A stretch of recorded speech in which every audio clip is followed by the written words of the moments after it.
Hoy vamos a estar viendo dentro de esto mismo un mensaje que le hemos titulado Metamorfosis. Ese cambio, esa transformación que Dios hace, metamorfosis. Te invito por favor a abrir la escritura, la carta a los Romanos en el capítulo 12.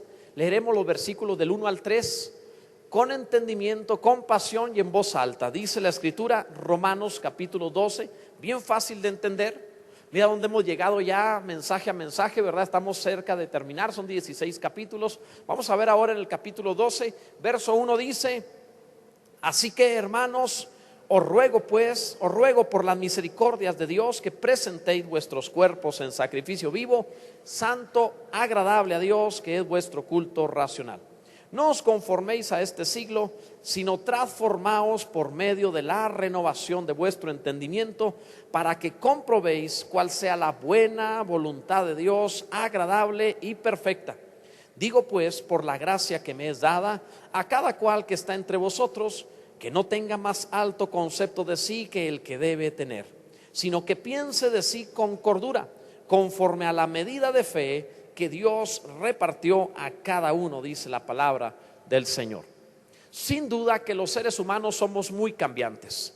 No vivimos el tiempo que Dios nos concede en este mundo en la misma forma, ni en el mismo carácter, ni en la misma personalidad. Nos vamos siendo transformados.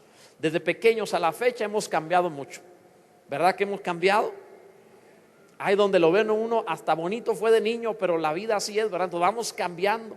No sé cada cuándo, si cada mes, cada 2 meses nuestras células se modifican por completo y son nuevas, son diferentes. Y en ese proceso de modificación también sufrimos cambios considerables. Un día recuerdo haber despertado, me vi el espejo y cuando vi el espejo vi a mi papá. Dije, Dios mío, haz de cuenta, o sea, ¿qué fue lo que sucedió? ¿En qué momento me transformé del hijo al papá? Y espero un día no asomarme y ver al abuelo, ¿verdad? Qué increíble cómo vamos cambiando. Por más que quieras no cambiar, el ser humano va cambiando. Y más con los hábitos a veces que se tienen en un siglo como el nuestro, en donde estamos bendecidos, descansamos, comemos bien, ¿verdad? Dios nos ha hecho bien y entonces podemos ser modificados, pero no solo somos modificados físicamente, somos muy influenciables también en nuestra personalidad. Vamos cambiando según la gente con la que nos reunimos, vamos cambiando. Dicen por ahí que somos la suma de las 10 personas más cercanas a nosotros. Entonces vamos modificándonos, mezclando las almas unos con otros y también vamos modificando por el contexto cultural, por el contexto laboral, por la colonia en la que vives, por la gente con la cual te reúnes, por la familia. Vamos siendo modificados poco a poco. Es inevitable, ¿eh? Si una persona se cambia a otro país, cuando menos piensa hasta toma el acento de ese país y empieza a hablar como en ese país y a tomar las costumbres de ese país. Ahí como lo ven, José come chile también ya ahora, ¿verdad? Entonces allá en tu país no es tanto así, ¿verdad? Pero aquí ya, o sea, Dios va cambiando. Cuando llegó no lo hacíamos por nada y ahora sí ya, o sea, vamos cambiando. Se va una vez platicando con un misionero que Dios llamó hacia España, se fue 6 meses nada más y regresó hablando con la S. Y yo dije, no puede ser, tienes 6 meses allá, o sea, no juegues, todavía no es para que hayas cambiado tanto. Pero nos modificamos, nos transformamos, ¿verdad? Y esto es así porque el ser humano es de polvo, es de barro, es modificable. En la obra que Dios está realizando en nosotros de salvación, también nos va transformando. Esta obra de transformación es la salvación. O sea, la salvación misma requiere que Dios salve tu espíritu, tu alma y tu cuerpo. Y en esta salvación que Dios da en la carta a los Romanos, la divide en estas 3 mismas partes. Habla de la justificación como la salvación de tu espíritu. Te hace justo y te presenta delante de Dios como una persona justa por causa de Jesucristo. Entonces te salva. Pero luego hay un proceso de santificación. Tu alma necesita ir cambiando, es la salvación del alma y te va santificando. Nos cambia la forma de pensar, de sentir, de la voluntad que tenemos. Entonces nos va santificando, nos va transformando el alma hasta ser salvos almáticamente hablando. Luego un día el cuerpo que hoy tenemos también será salvado. No para seguir siendo igual, sino para ser transformado. Y en la carta a los Romanos se le llama la glorificación. Un día tu cuerpo será glorificado. Bendito sea Dios, se te va a hacer tener un cuerpo que no engorde, que no envejezca, que no se duela, que no se muera, que siempre esté bien, que esté con la gloria de aquel que lo creó, ¿verdad? Seremos semejantes a Él porque le veremos tal y como Él les dice la palabra del Señor. La salvación del cuerpo. Si la muerte te alcanza, resucitarás en Cristo Jesús. Si la muerte no te alcanza, para cuando el Señor venga, serás transformado en vida. La palabra lo enseña. Entonces, este proceso de justificación, santificación y también la glorificación vista en la carta a los Romanos, el apóstol de pronto, al hablar de esto, de pronto mete allí el capítulo 12, una pequeña clausulita diciendo cómo va a funcionar esto, como que tiene la preocupación de que fuéramos a estorbar nuestra salvación quedándonos a medias en el proceso. Y en el capítulo 12 nos empieza a hablar de la necesidad de ser transformados mediante varias cosas que presenta, y utiliza en griego una palabra que es metamorfosis, la transformación. Esta transformación tiene requisitos para no quedarnos incompletos. ¿Cuáles son estos requisitos? Vamos a verla para poder continuar en este proceso salvífico que el Señor está desarrollando en nosotros. Lo primero que quisiera que viéramos es que la transformación es de suma importancia para Dios. Es decir, que seas transformado a Dios le interesa mucho. Dios no te quiere dejar igual. A Dios verdaderamente, no te me distraigas, a Dios verdaderamente le interesa mucho que tú seas transformado, gloriosamente transformado. Fíjate lo que dice Romanos 12, el verso 1. Os ruego por las misericordias de Dios, empieza diciendo. Entonces es evidente que si el apóstol Pablo está hablando inspirado por el Espíritu Santo, no es solo el corazón de Pablo el que dice os ruego, sino que es el corazón mismo de Dios el que dice os ruego. Ahora, si Dios tiene que rogar por algo, ¿qué tan importante será ese algo? Porque Dios es rey, es Señor, Él es soberano. Él podría no rogar nada, Él podría obligar a todo, podría cambiarnos a todos por obligación, por mandamiento, por decreto, pero no quiere hacerlo. Él no quiere actuar de esa forma, sino que a todo ser moral le permitió libre albedrío, le permitió la capacidad de decidir si voluntariamente quería o no obedecer a su Creador. Pero sí, como Dios está interesado en su transformación, dice, os ruego. ¡Qué maravilla! Dios está tan interesado en que tú seas transformado que te ruega. Y fíjate cómo te ruega, dice, os ruego por las misericordias de Dios. No te dice por la misericordia, refiriéndose solo al carácter de Dios, sino por las misericordias, haciendo alusión a lo que la carta ha venido hablando. O sea, es como si Dios te dijera, yo te he dado el evangelio que es poder mío para salvación a todo aquel que cree. Es como si te dijera, por la justificación, que te cambié de pecador a ser justo, que te cambié de un hombre enemistado a tener paz con Dios. Por la santificación, para que no te quedes en la misma condición y te seas transformado un hombre santo a la imagen de aquel que lo creó. Por causa de la glorificación, para que no te quedes en la tumba, sino que un día resucites incorruptible para la gloria de Dios, para que todas estas misericordias de Dios se cumplan, sin contar cuántas cosas hace Dios. ¿Ha tenido Dios misericordia de alguno?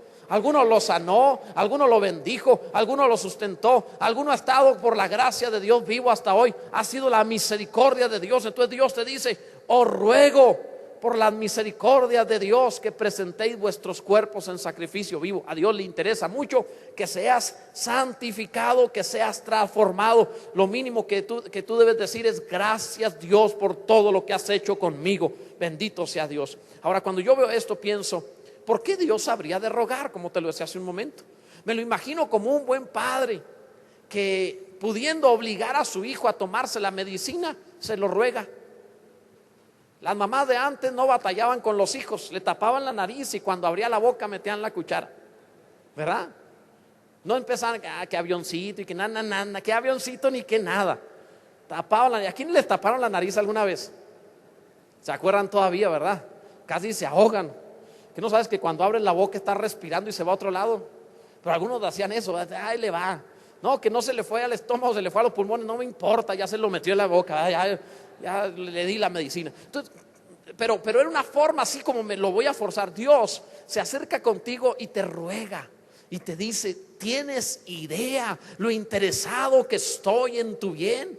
¿Tienes idea lo interesado que estoy en que Dios, en que yo, dice el Señor, te transforme y seas una mejor persona cada vez? ¿Tienes idea en el bien que tendrás si tú te entregas de todo tu corazón? Alguien comprende esto y dice: amén. Es un Dios bueno hacia nosotros, gloria a Dios. Ligado a esto, la transformación, Dios está hablando de lo que requiere. La transformación requiere darle el cuerpo a Dios. ¿Qué leímos al principio? Os ruego por las misericordias de Dios que presentéis vuestros miembros en sacrificio vivo, santo, agradable a Dios, que es vuestro culto racional. Debido a que los judíos presentaron sacrificios por 1500 años matando animales, cuando oímos la palabra sacrificio tenemos la connotación de sufrimiento y dolor. Entonces, cuando lee uno eso: te ruego que ofrezcas los miembros, o sea, de tu cuerpo en sacrificio, tú dices: no, yo no quiero, me va a doler, no deseo eso. Pero no entendemos lo que está diciendo. No dice en sacrificio muerto, dice en sacrificio vivo. Es decir, en una ofrenda voluntaria, en vivirlo para Él, tu vivir entero para el Señor. Por eso es sacrificio vivo, que es vuestro culto racional. ¿Qué es un culto? Este es un grave error que tenemos el pueblo cristiano. Le preguntan a algún hermano cuando lo ven con Biblia el domingo en la mañana salir de su casa: ¿a dónde vas? Voy al culto con la iglesia. No. Tu culto no es cuando estamos reunidos. El culto no es cuando empieza la alabanza ni se termina cuando nos vamos a nuestras casas. El culto es tu vida. Es nuestro culto racional. La palabra para culto es latría. Esa palabra latría suele utilizarse para la adoración, idolatría. O sea, la palabra se usa mucho para hablar de adoración. Pero en realidad esa palabra originalmente en griego significaba pagarle a alguno un salario por un trabajo. Era cuando se necesitaba hacer algo y alguno decía: yo lo puedo realizar. Te decían: bueno, te pago tanto para que lo hagas. Y nadie te obligaba, tú voluntariamente por ese salario lo hacías. Entonces, cuando la palabra te dice: presenta los miembros de tu cuerpo en sacrificio vivo, santo, agradable a Dios, que es tu culto, tu latría, te está diciendo Dios: haz que tu vida sea una adoración hacia mí y yo te pago, yo te recompenso, yo haré que te vaya bien. Preséntame tu vida en servicio y yo te bendeciré y yo te recompensaré y yo haré que tu vida valga la pena. Deberías emocionarte mucho más, deberías alegrarte mucho más, porque esta es la bondad de Dios, que no tiene obligación alguna, pero lo hace por misericordia. Entonces es un culto racional. Que la próxima vez que no se sale de tu casa en la mañana, el lunes, y te preguntan: ¿a dónde vas? Y tú vas a decir: voy a ofrecerle culto a Dios. ¿Cómo hay servicio el lunes? No, voy al trabajo, pero ahí mi trabajo es culto a Dios. Yo le ofrezco servicio a Dios en el trabajo o en la escuela. O el ama de casa está adorando a Dios en lo que está haciendo sus quehaceres. No necesariamente porque esté cantando, sino porque sus quehaceres los hace como para el Señor. Es su culto a Dios. Entonces, ¿cómo barrerá quien barre para el Señor? ¿Cómo cocinará quien cocina para el Señor? ¿Cómo trabajará quien trabaja para el Señor? ¿Cómo va a manejar por la calle quien maneja para el Señor? ¿Cómo vivirá el hombre que vive en culto a Dios permanentemente? ¿Estamos entendiendo al respecto de esto? Dios dice: te lo ruego, haz que tu vida sea un culto a mí. Te lo suplico, que tu vida sea un sacrificio para mí, que todo lo que hagas sea para mí, dice el Señor. ¡Qué maravilla! Miles de creyentes por todos lados, en todas partes, en la fábrica, en todo sitio, viviendo para el Señor. El mundo va a voltear y va a decir: ¿qué clase de pueblo es ese? ¿Qué clase de Dios es ese? Yo quiero estar entre ellos, y vendrán también a causa de la gloria de Dios sobre ti. Bendito sea Dios. Entonces, no puedes ser transformado cuando tienes bipolaridad de pensamiento. No puedes ser transformado si lo cristiano está en la iglesia y afuera de la iglesia ya no es espiritual. Este es un gran mal del pueblo cristiano. El pueblo cristiano piensa que hay cosas espirituales y cosas carnales o no espirituales. En realidad la Biblia no habla de eso. La Biblia habla de personas espirituales y personas carnales. Hay cosas que hacen el espiritual. Cuando hace algo, todo lo que él haga será espiritual. El carnal, todo lo que haga es carnal. Cuando alguien es terrenal en su vivir, así se para aquí a cantar, es terrenal lo que está haciendo, no es espiritual. Pero cuando una persona es espiritual, así esté jugando con su niño, está haciendo algo espiritual porque él es espiritual. No es lo que haces, es lo que tú eres. Dios no está tan interesado en todo lo que haces como en lo que tú eres. Porque una persona espiritual, todo será espiritual. Y entonces tendrá latría, tendrá recompensa por su sacrificio, por su obra. Esto es bien importante si lo comprendemos. El pasaje dice, es vuestro culto racional. La palabra para racional en griego es lógico. Es tu culto lógico. Si vives para el Señor, es lógico que tu vida sea conforme a Él. Es tu servicio normal, eso es lógico. Si tú utilizas un músculo, fíjate, está hablando acerca de de transformarte, santificarte, glorificarte. Te habla de todo este proceso de transformación. Entonces te dice, si tú haces esto, será tu culto lógico, tu culto racional. ¿Qué está diciendo la palabra del Señor? Si tú usas un músculo mucho, se te va a formar más fuerte. No sé si han visto, por ejemplo, alguna ocasión a un tenista que le ve la mano con la que golpea, el brazo más fuerte que el otro. ¿No se han fijado en eso? Se ve como Popeye de un lado y del otro no. Es como si lo está ejercitando más, ¿verdad? Lo ejercita mucho más. Entonces, cuando tú ejercitas un músculo, es lógico que se desarrolle. Entonces, cuando Dios ve a una persona que usa su cuerpo para Él, es lógico, es tu culto lógico, es normal, es lógico que Dios tomará ese cuerpo y lo glorificará y lo hará maravilloso y perfecto por la eternidad, te transformará. Es tu culto lógico. Por el mismo motivo, esa área de tu cuerpo que más batalles, que esté enfermo, te duele la cabeza, úsala para Dios, porque entonces le estás dando a Dios oportunidad de latría, servicio con recompensa, que Dios te sane, porque esa parte también la utilizas para el Señor. ¿Alguien me está entendiendo lo que estamos diciendo? Todo artesano va a cuidar sus herramientas y ten por seguro que Dios lo va a hacer también. Entonces, la transformación requiere esto, requiere que renueves también tu pensamiento. Leímos en el verso 2 la primera parte, fíjate bien. Requiere que pienses bien. Dice el verso 2, no os conforméis a este siglo, sino transformaos, metamorfos. Transformaos por medio de la renovación de vuestro entendimiento. El problema por el que algunos no son transformados es porque no cambian como piensan. Siguen pensando mal, son buenos para pensar mal. No presentan su vida cotidiana en sacrificio porque ellos piensan que van a sufrir si lo hacen. No, es que no voy a ser feliz, no me voy a divertir. Es que si hago lo que Dios quiere, entonces voy a vivir muy, muy triste, no voy a tener una vida plena, lo que yo quiero hacer.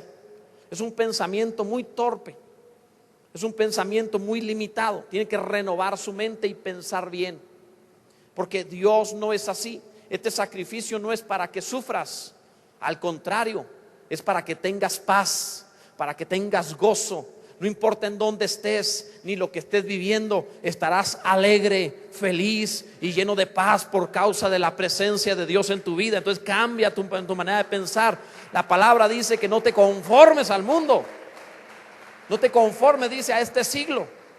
No te hagas a la forma de este siglo, refiriéndose a la era, a las modas de cómo se va viviendo. Y no se refiere tanto a la manera de vestir, está hablando del estilo. Ahí la palabra que utiliza para referirse a esto es de donde se deriva el término sistema y esquema también, en griego. ¿Qué significa? Significa no te hagas al sistema del mundo. El mundo tiene un sistema de hacer las cosas. Cuando se establece un negocio, si quieres que el negocio funcione, necesitas sistematizarlo. Porque si no, el negocio va a depender que tú estés allí trabajando. Mientras el negocio no tenga sistema, cuando tú te muevas de ahí, el negocio se cae.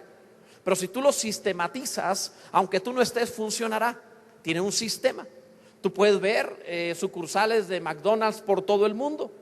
Y no están atendiendo McDonald's eruditos en comercialización de restaurantes o de cafeterías, sino encuentras adolescentes al frente del negocio. Entonces, ¿cómo es posible que allá en la India le suelten un negocio a un montón de adolescentes? ¿Cómo es que funciona? Porque lo hacen a prueba de adolescentes. Es decir, lo sistematizan, le ponen un sistema para que no importa en dónde esté el negocio y quién lo atienda, la persona no debe pensar, no debe razonar sobre lo que hace, solo una maquinita haciendo lo que se debe hacer. El sistema es esto, no pienses nada, no improvises, no hagas nada aparte, haz como dice el manual y ya. Cualquiera va a funcionar o va a hacer un éxito en un sistema, porque no es la persona. es el sistema del negocio. Entonces, te dice la palabra, no te hagas al sistema del mundo. Ten mucho cuidado con el sistema del mundo. Significa que el mundo hace mundanos sin que te des cuenta. Está sistematizado y tiene un esquema. Un esquema es el registro escrito del sistema. Entonces te está diciendo, si las tinieblas tienen un esquema de cómo hacen las cosas, ¿estarás tú en el esquema ahí diciendo que eres parte del sistema? ¿O eres una persona que cuando entra a un lugar transforma su contexto? No estás en un sistema, eres un rompesistemas del mundo. Entras a un sitio y el ambiente cambia, las palabras cambian, la forma de vivir cambia, porque ha entrado un hijo de Dios que tiene más gloria, que tiene más vida que el sistema que está en ese lugar. Entras a una familia, a un trabajo, una escuela y cambia las cosas, tienes luz. No te haces al sistema. No es que todos son así, nosotros no. Es que todos lo hacen, nosotros no. Es que eso es lo normal, no, eso es lo anormal. Lo normal es el reino de los cielos, eso es lo normal. Lo demás está deforme. Entonces no nos hacemos conforme al mundo. Por eso dice la palabra, no os conforméis, no te hagas a la forma, al sistema de este siglo, sino transformaos por medio de la renovación de vuestro entendimiento. Qué tremendo es eso. Así tiene que ser. ¿Sabes? Las principales razones por las cuales una persona se hace a la forma de los demás o del mundo es por dos motivos. Una, o porque tiene miedo de no ser aceptado, de ser rechazado, lo cual es ridículo porque el otro tampoco está pensando en ti sino en él. Todo el mundo está pensando en que los demás lo acepten. O sea, es una tontería estar preocupado por otros que no están preocupados en uno. Cada quien está preocupado de sí mismo. Entonces lo primero es que a veces está preocupado, la persona tiene temor de ser aceptado, o bien se hace a la forma de su contexto, de su ambiente, porque quiere aprovecharse malamente y hacerle daño a los demás. Te lo ejemplifico. En la naturaleza hay animales que se hacen a la forma de su ambiente, como los camaleones. Ellos se ajustan a su ambiente y se disfrazan. No sé si te habrá pasado recargarte en un árbol y luego de pronto una rama se mueve. ¿Y eso qué es? Un animal ahí que se hacía a la forma del árbol. Lo hacen también por las mismas dos razones. Lo hacen para no ser devorados o para devorar a los demás. Esa es la razón por la cual los animales se hacen en su ambiente. Se hacen a la forma del color y a la textura del ambiente. De pronto ves un programa de National Geographic y están pasando una piedra y que pasa un pescadito y la piedra avienta ahí una bocanada y lo atrapa. No era una piedra, era un pez con forma de piedra. Estaba en esa forma para atrapar a otro. Y de pronto viene otro que parecía, no sé, una rama o algo y se come a la piedra. Entonces tú dices, bueno, todos están o devorando o siendo devorados. La naturaleza sí está porque está caída. Pero nosotros no vivimos en este mundo como animales que son devorados o que devoran. Somos seres celestiales en un cuerpo de carne para establecer el reino de los cielos. Y como vivimos en la tierra, aunque vivamos en la tierra, aunque estemos en el mundo, Jesús dijo, vosotros no sois del mundo. Así que no tienes que caerle bien a nadie. Tampoco tienes que procurar caerles mal. Pero no es nuestra preocupación esa. Nuestra preocupación es hacer la voluntad de Dios. Piensa en un embajador. Un embajador lo ponen en un país y el embajador nunca vive en las condiciones del país. Si los Estados Unidos pone una embajada, no sé, ahorita mencioné la India. Si pone una embajada en la India, no va a vivir el embajador como los hindúes, va a vivir como los americanos, porque él no representa a los hindúes, representa a los americanos. La Biblia dice que nosotros somos embajadores de Cristo. No vivimos en la tierra conforme al mundo, sino conforme al reino que nos envió, conforme al reino que nos ha puesto aquí. No os conforméis a este siglo. Renuévate, dice la palabra, conforme la renovación del entendimiento. Esto qué importante es, transformados, esta metamorfosis se desarrolla a partir de renovar la mente, la manera de pensar. Tienes que renovar tu manera de pensar. No puedes seguir pensando cosas carnales o terrenales. O como te decía hace un momento, no puedes seguir pensando que hay cosas espirituales y cosas carnales. Porque si piensas así, aquí serás cristiano y cuando salgas serás mundano. Porque tienes bipolaridad de pensamiento. Estás pensando que las cosas son espirituales o que las cosas son carnales. Pero cuando tú piensas que tú eres espiritual, vayas donde vayas, estés donde estés, habrás de vivir brillando para el Señor, porque Dios te ha renovado tu manera de pensar. Alguien entiende al respecto de esto y dice amén. Entonces tienes que cambiar tu manera de pensar. No definas, te ruego, la vida con las cosas así como esto es espiritual o esto no. Donde estés, Cristo está en ti. Donde vayas, Cristo está en ti. Hagas lo que hagas, es para el Señor. No hagas las cosas como para los hombres. La Biblia dice como para el Señor. Imagínense, hermanitas, que ustedes se sujetan a su marido como para el Señor. ¿No sería una maravilla eso? Dos amenes, y eso porque es diaconisa, ¿verdad? Sería una maravilla. Bueno, ok. Las hermanas no quisieron, pero porque los hermanos son más espirituales. Fíjense la diferencia. ¿No sería una maravilla, hermanos, amar a sus mujeres como por causa del Señor? ¿Ya vieron, hermanas? Bien espirituales, bien consagrados. Ellos dijeron amén. Luego presentan su cuerpo en sacrificio vivo, ¿verdad? Gloria a Dios. O sea, es importante todo como para el Señor. Cambia tu manera de pensar. Es que me ofendió. No me puede ofender porque no vivo para Él, vivo para aquel que me amó. No me voy a lastimar por nada porque no vivo para esa persona, vivo para el Señor. No puedo tener rencor, mi corazón no se lo he entregado a nadie sino a Dios. No me voy a amargar porque vivo para el Señor. No estoy viviendo en la carne, estoy viviendo para Cristo Jesús. Y aunque vivo en la carne, dice la Escritura, lo que ahora vivo en la carne lo vivo en la fe del Hijo de Dios, no por la carnalidad, sino por el Señor. De esta manera te haces intocable. Pierdas o no el trabajo, pierdas o no un familiar que ames, pase lo que pase, tú tendrás paz por causa de que tú vives por causa del Señor. Alguien debe adorar a Dios por esto. Entonces renueva tu mente. Si no, la transformación se detiene. Renueva tu mente. La transformación requiere pensar bien de Dios. No solo pensar bien de Dios. Algunos tienen un Dios muy enojón. Tienen una idea de un Dios enojado, de un Dios como de la Edad Media, así como que en lugar de leer la Biblia han leído la Divina Comedia. Y están enojados, creen que Dios está enojado, que Dios está airado, buscando pecadores a quien matar. Si estuviera buscando, no tienes idea. Una vez te lo platiqué, un hermano chocó su automóvil y vino y me dijo: pastor, Dios está enojado conmigo porque choqué. Mire, si Dios estuviera enojado lo habría crucificado. Le da con el carro en la cabeza, no choca.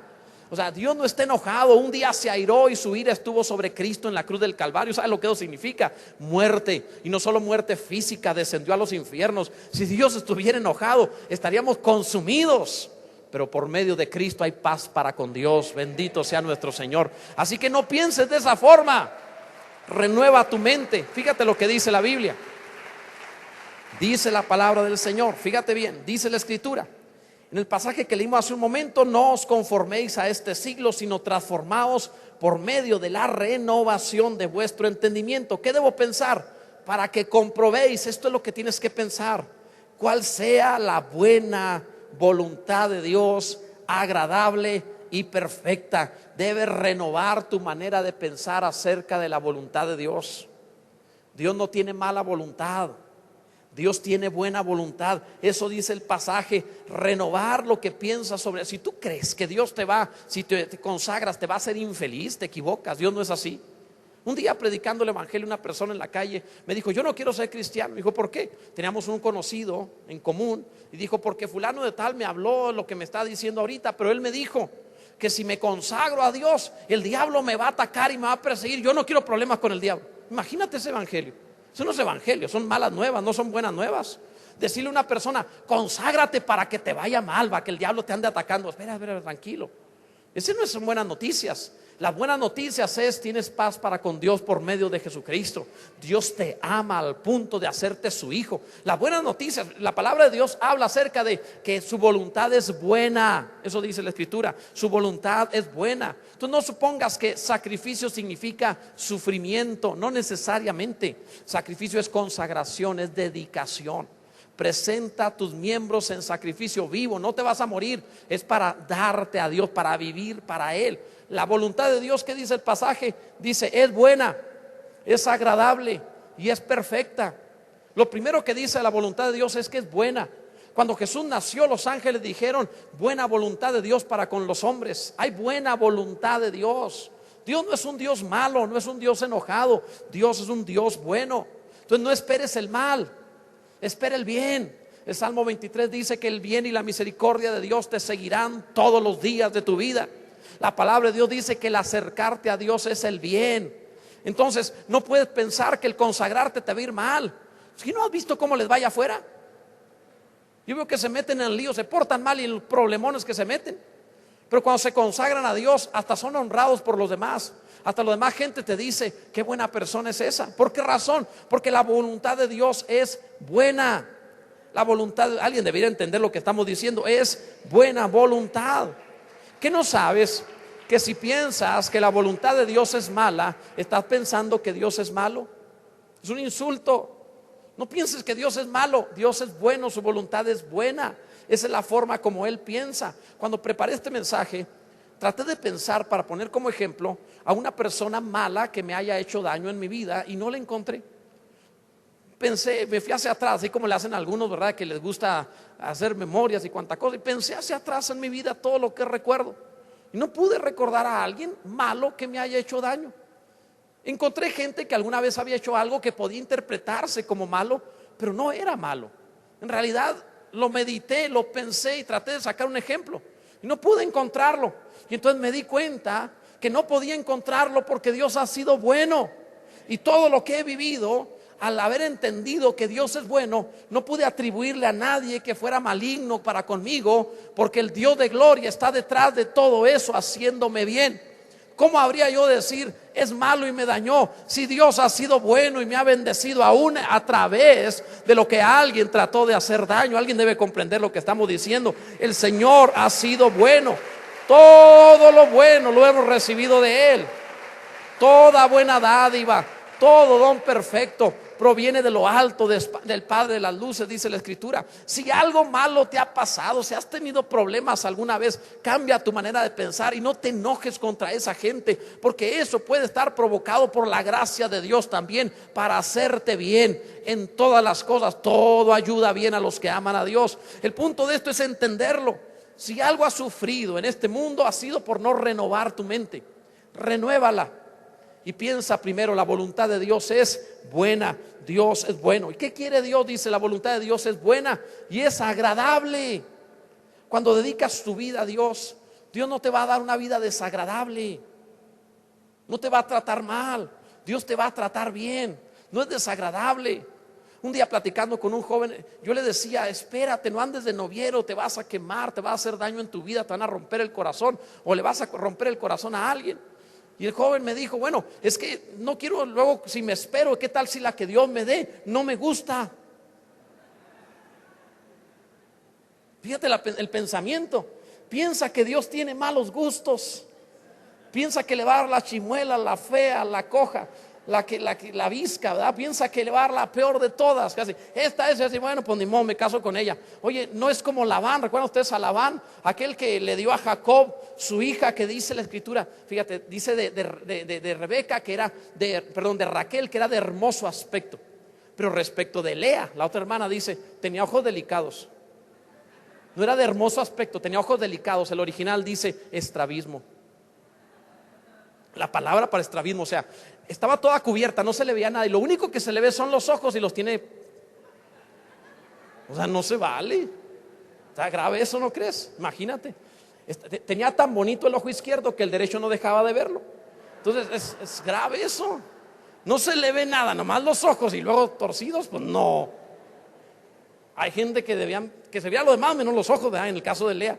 Entonces este joven pensaba que Dios era como Labán, que le iba a dar la fea. La voluntad de Dios es agradable, dice la Escritura. Te va a dar mejor que lo que tú crees. Te va a dar más de lo que tú esperas. Tiene mejores gustos que tú. Te va a sorprender y vas a decir, yo jamás habría conseguido una vida como la que Dios me ha dado. Dios tiene una voluntad agradable para mí, bendito sea el Señor. Así que confíate a Él, viviendo para Él. La voluntad de Dios es buena, es agradable, y le dice además, y es perfecta. Perfecta, completa, no le falta nada. Es lo que tú necesitas, está hecha a tu medida. La voluntad de Dios estará exactamente como tú necesitas. Dios no es un Dios desordenado ni despistado. Dios no es un Dios que deje las cosas a la mitad. El que comenzó en vosotros la buena obra, dice, la perfeccionará hasta el día de Jesucristo. Su voluntad es perfecta, no te deja nada a la mitad. Cuando preparaba esto pensé, ¿qué pasaría si el universo lo hubiera hecho un mexicano? ¿Te imaginas? Sería interesante, en lugar de 7 días serían 7,000 días y todavía no estaría terminado. Algunas nubes estarían amarradas con alambre porque no ha terminado, ¿verdad?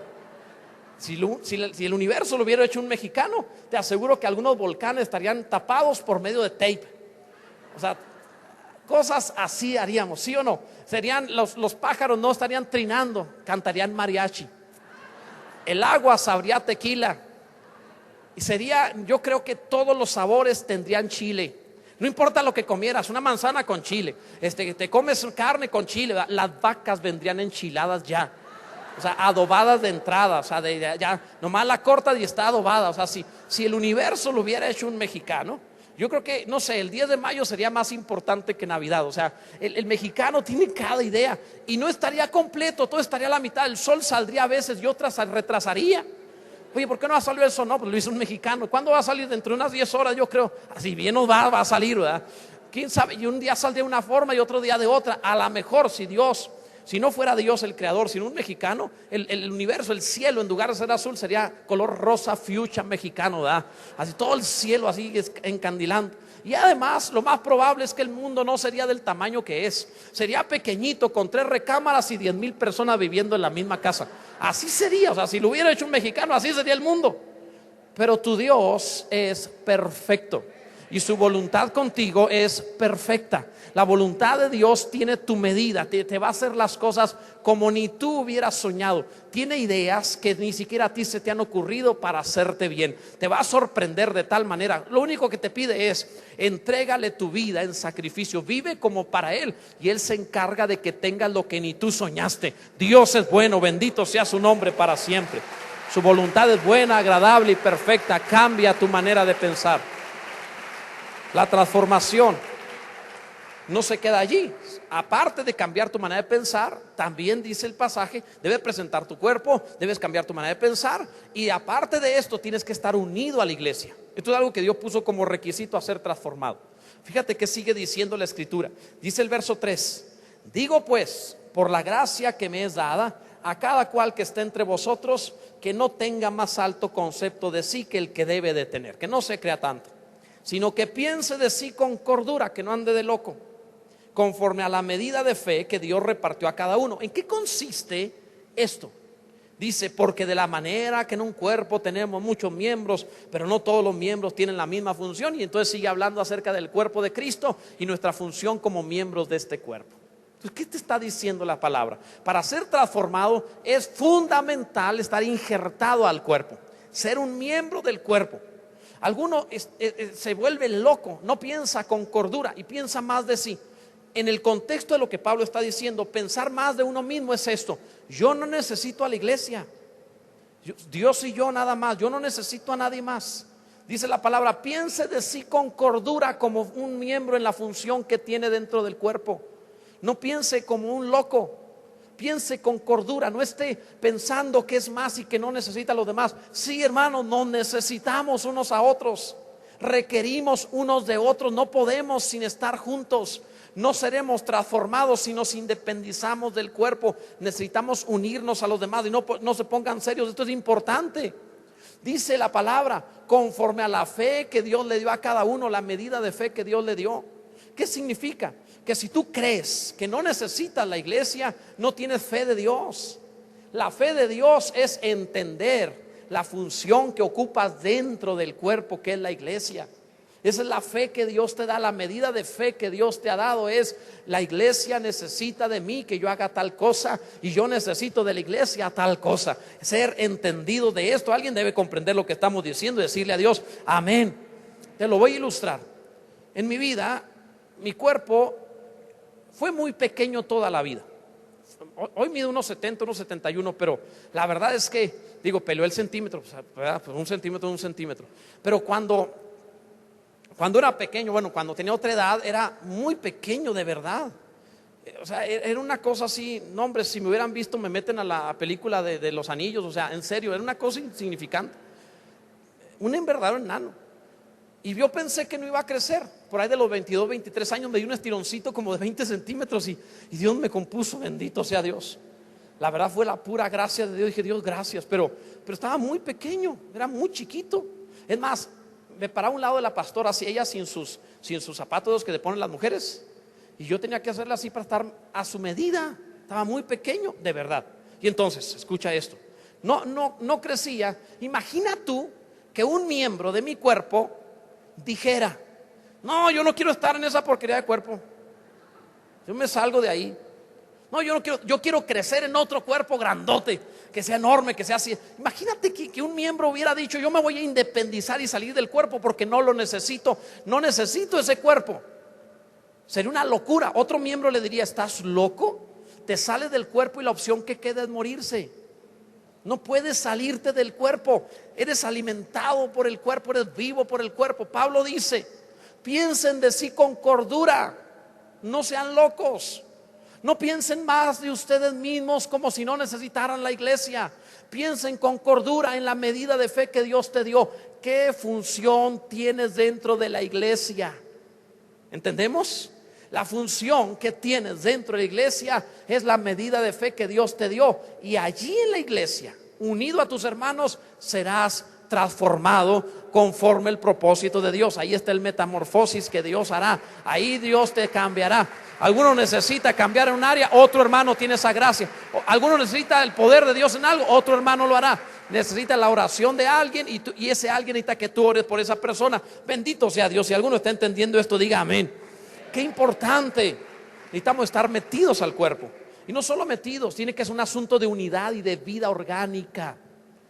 No es un sindicato, no es una afiliación como meterse en un organismo. Es la vida de un cuerpo, no es como meterse en una organización, es la vida de un cuerpo como de un organismo. Dice el capítulo 2, el verso 5: así nosotros, siendo muchos, somos un cuerpo en Cristo, y todos miembros los unos de los otros. No solo funcionar como iglesia, sino ser un miembro unos de otros, conectados como vida.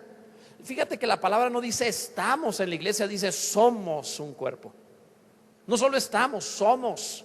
De un sindicato, de una organización, tú te puedes desafiliar, si existiera la palabra. Te puedes salir, desafiliar. Pero de un organismo vivo no te puedes salir porque te mueres. Entonces la palabra dice: piensa con cordura. Necesitas ser transformado dentro del cuerpo. Eres miembro unos de otros. Hay algunas enfermedades que son enfermedades que se le conocen como autoinmunes. Significa que de pronto algo pasa en el organismo y las defensas del organismo atacan los mismos órganos del cuerpo. O sea, el cuerpo se ataca a sí mismo. Y algo sucede adentro que de pronto se empieza a atacar y a matarse a sí mismo. Imagínate lo que sucede en la iglesia cuando, como cuerpo de Cristo, alguno ataca al otro y se vuelve una enfermedad autoinmune, atacándose a sí mismo, la fuente de su vida. El murmurar, el pelear, el discutir, el dividirse es como una enfermedad autoinmune dentro del cuerpo de Cristo. Debe evitarse esto. En la Biblia tenían algunos nombres, se le llamaban Coré, se le llamaban Saúl, se le llamaban Judas a las enfermedades autoinmunes dentro del cuerpo.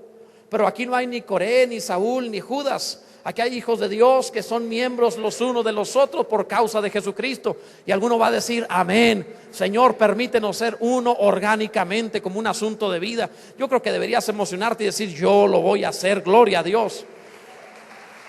Esto, ¿cómo te lo transmito?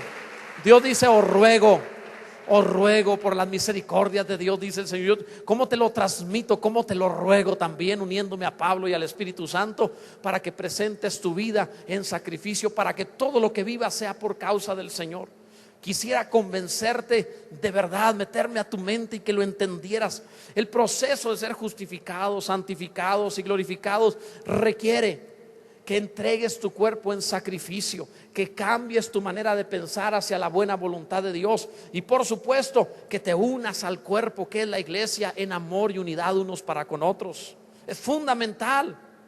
El mayor ejemplo y el más común que se pone sobre la metamorfosis es como una larva se transforma en una mariposa. Hay un proceso.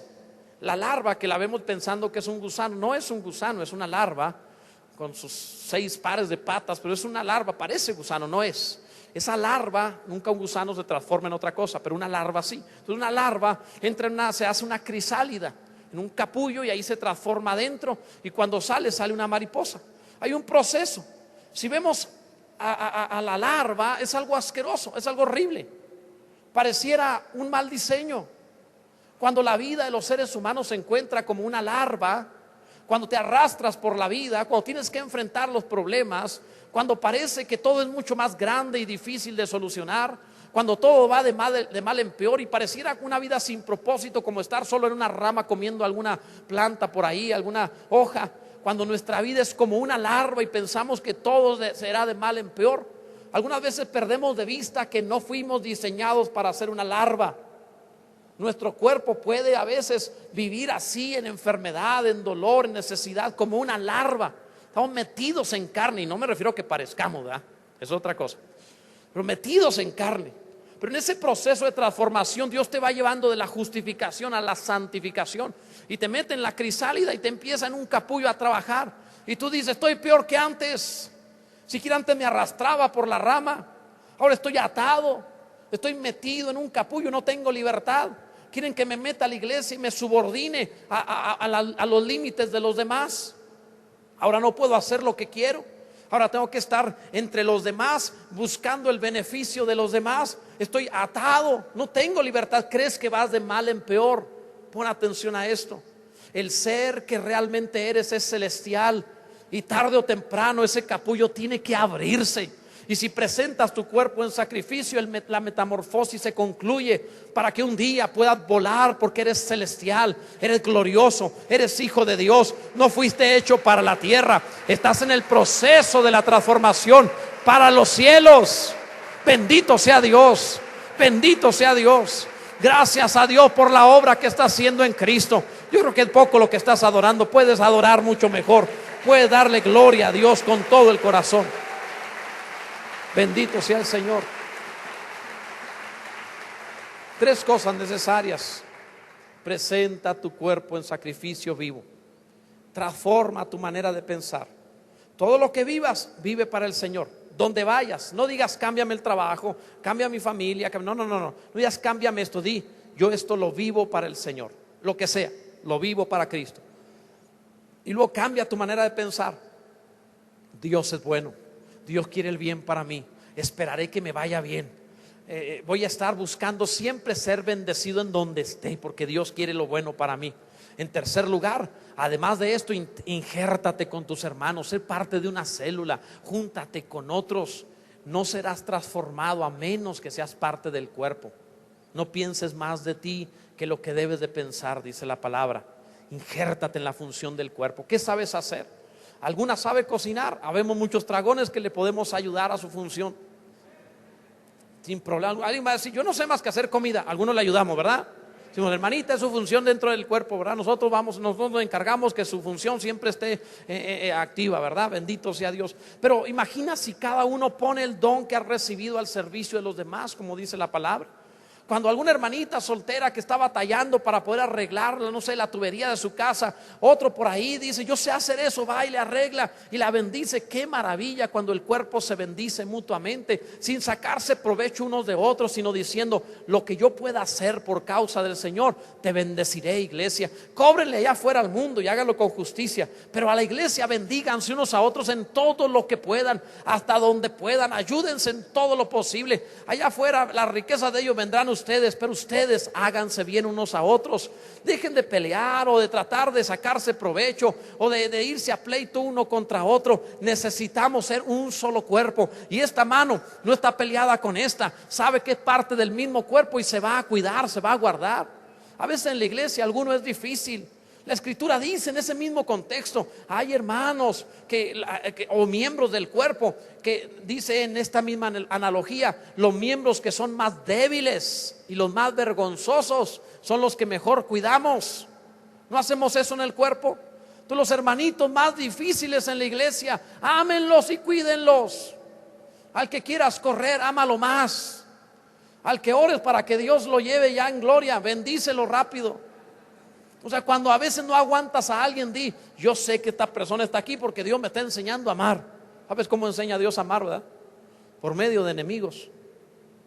Dios no te pone a quien te ama para enseñarte a amar, te pone a tu enemigo y te dice: ama a tu enemigo. Ahí aprendes. Es como cuando alguien dice: Dios, dame paciencia, y te pone problema por todos lados.